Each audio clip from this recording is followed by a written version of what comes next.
Hi hello எல்லாருக்கும் வணக்கம் நமஸ்காரம். நான் உங்கள் வாணி. இன்றைக்கி வாணி சமையலில் நம்ம 2 தால் வச்சு எப்படி ஒரு சிம்பிளான சாம்பார் வைக்கிறது, அதுவும் நொடி பொழுதில் தான் பார்க்க போகிறோம்.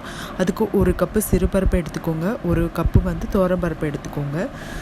எந்த கப்பால் அளக்குறீங்களோ அதே கப்பால் ஒரு கப் எடுத்துக்கோங்க. 2 டம்ளர் அளவு தண்ணி சேர்த்துக்கோங்க. குக்கரில் வச்சுட்டு நல்லா குழைய மசிய வேக வச்சுக்கோங்க. அப்போ தான் உங்களுக்கு சாம்பார் நல்லா டேஸ்ட் கொடுக்கும். ஸோ தால் நீங்கள் எந்த அளவுக்கு குழைச்சி வேக வைக்கிறீங்களோ அந்த அளவுக்கு உங்களுக்கு சாம்பார் நல்லா டேஸ்ட்டாக இருக்கும். அதுக்கப்புறம் நீங்கள் ஒரு வரைச்சட்டையில் 1 ஸ்பூன் அளவுக்கு எண்ணெய் சேர்த்துக்கோங்க. நல்லெண்ணெயோ கடலெண்ணெயோ உங்கள் அதில் நீங்கள் எண்ணெய் வச்சுருக்கீங்களோ அந்த எண்ணெயை சேர்த்துக்கோங்க. கடுகு உளுத்தம்பருப்பு சேர்த்துக்கோங்க. கடுகு உளுத்தம்பருப்பு நல்லா பொரிஞ்சதுக்கப்புறம் நீங்கள் 1 ஸ்பூன் அளவுக்கு சீரகம் சேர்த்துக்கோங்க. சீரகம் நல்லா பொரிஞ்சிடணும். பொரிஞ்சால் தான் உங்களுக்கு நல்ல ஒரு வாசனை கொடுக்கும். ஸோ இதெல்லாம் நல்லா பொரிஞ்சதுக்கப்புறம் கடுகு நல்லா வெடிக்கணும். அதுக்கப்புறம் பூண்டு சேர்த்துக்கோங்க. சில பேர் பூண்டு சேர்க்க மாட்டா, சில பேர் சேர்ப்பா. ஸோ பூண்டு கொஞ்சம் போல் சேர்த்துக்கோங்க. பூண்டு சேர்த்துட்டு நல்லா கொஞ்சம் போல் லைட்டாக நீங்கள் பெருங்காயம் சேர்த்துக்கோங்க. அப்போ இன்னும் வாசனையாக இருக்கும் உங்களுக்கு. ஸோ இதெல்லாம் சேர்த்து நல்லா பெரட்டி விட்டுருங்கோ. கொஞ்சம் போல் பச்சை மிளகா, கொஞ்சமாக, அதாவது எல்லாமே நான் சொல்கிறது கொஞ்சம் ஆனியன் சேர்த்துக்கோங்க, தக்காளி சேர்த்துக்கோங்க.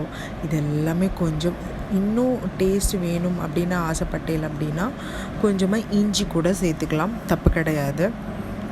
பட் குழந்தைங்களுக்கு வாயில் கடி பட்டுச்சுன்னா சாப்பிட மாட்டா, அதனால் பார்த்து சேர்த்துக்கோங்க. அண்டு தக்காளி மீடியம் சைஸ், ஆனியன் எந்த அளவுக்கு எடுக்கிறீங்களோ அதே அளவுக்கு தக்காளியும் எடுத்துக்கோங்க.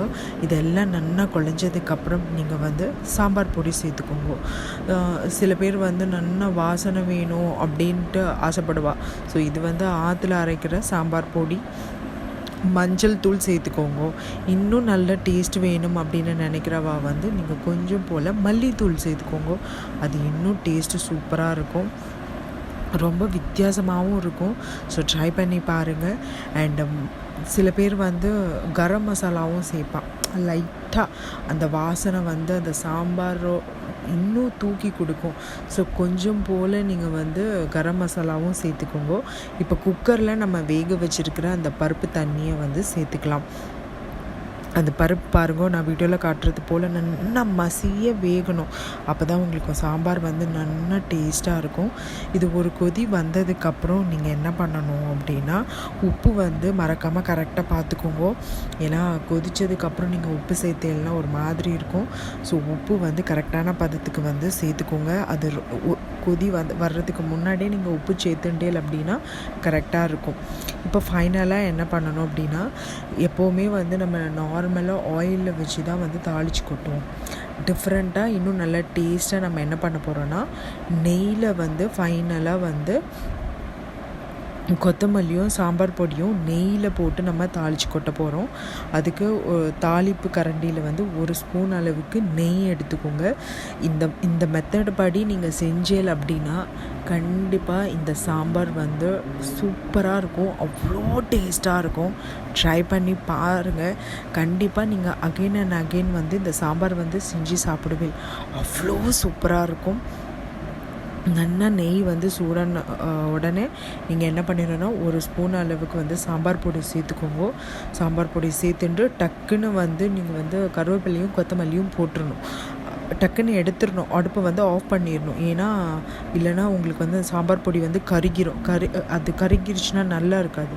ஸோ கரெக்டாக நீங்கள் சேர்த்துட்டேல் அப்படின்னா சுட சுட மணக்க 2 பருப்பு தால் வச்சு நம்ம டேஸ்டியாக டிஃப்ரெண்ட்டான ஸ்டைலில் சாம்பார் பண்ணிட்டோம். ஸோ ட்ரை பண்ணி பார்த்துட்டு எப்படி இருக்குன்னு மறக்காமல் என்னோடய கமெண்ட் செக்ஷனில் பகிர்ந்துக்கோங்க. இது போல் சூப்பரான டிஃப்ரெண்ட் ஸ்டைல் குக்கிங்கோட நெக்ஸ்ட் போஸ்ட்டில் சந்திக்கிறேன். மறக்காமல் வாணி சமையலை சப்ஸ்கிரைப் பண்ணுங்கள். தேங்க்யூ.